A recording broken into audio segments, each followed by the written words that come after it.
put them down too badly.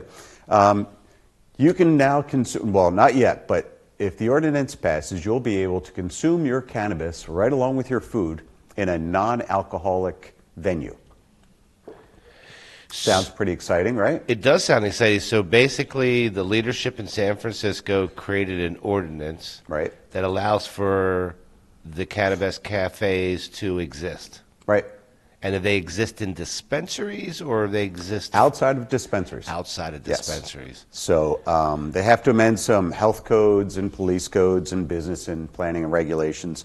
But once they have all that in line, they'll allow cannabis lounge services. Okay. Yeah. So it should be fun. Okay, that's a good move forward. I like that. Yeah. And, California, the innovators.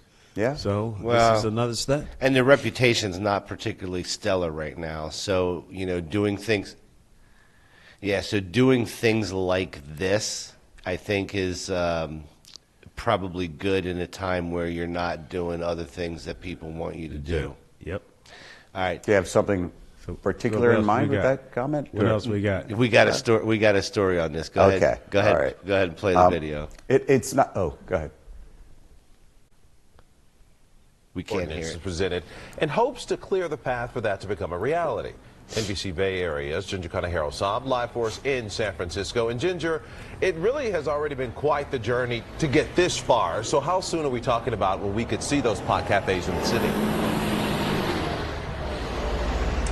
Well, Marcus, it might still be a while. It has already been a year since state legislation opened the doors for cities and counties to decide on cannabis cafes for themselves. So the announcement that was made outside City Hall here this morning is really just a first step, but it is a significant one for cannabis retailers here in the city who are looking to expand their menus and consequently their businesses. So earlier this morning, Assemblymember Matt Haney, who made changes at the state level, announced that he and Board of Supervisors President Raphael Mandelman are introducing a local ordinance that changes the rules for cannabis retailers here in the city. That ordinance will amend the health code, the police code, the business and tax code, as well as the planning code to enable cannabis retailers to prepare and serve food and non-alcoholic beverages at cannabis lounges. We want to help the existing businesses, existing legal businesses that are actually struggling.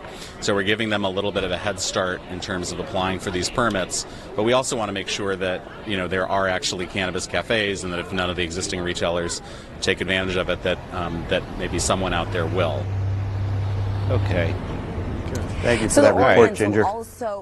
What I found interesting, Bill, is that it said on there that it's non-cannabis food, non-cannabis drink. So what does it mean? That you can have food and drink and you can smoke there? Yeah, that's what it sounds like to me. You can have food and non-alcoholic drinks. Yeah. Right. I think that's kind of cool, though. Listen, I think it's very cool. I think it's cool, but what would be cooler is if they went all the way and the drinks and the food were medicated you can't have it all in a day. But they do it in You can't have it all in a day. They do it in Arizona. Yeah, but every place is different. Right. Yeah. Baby steps. But I think it'd make a great Sunday brunch. I like it. I think it's progress. They're going the good way. And I like at least the they're angle. not serving alcohol. I like that they're emphasizing the people that already had the businesses already who are struggling. Right. They're trying to help. No, I'm okay Exactly. with it. I'm That's okay big. with I it. like that. I'm okay with it. I'm okay with it. All right, what else is? And Bill, hey, listen, guys, make sure you go like and subscribe over on Cough Country News, because you will get these stories before you get them here. If you're interested in a more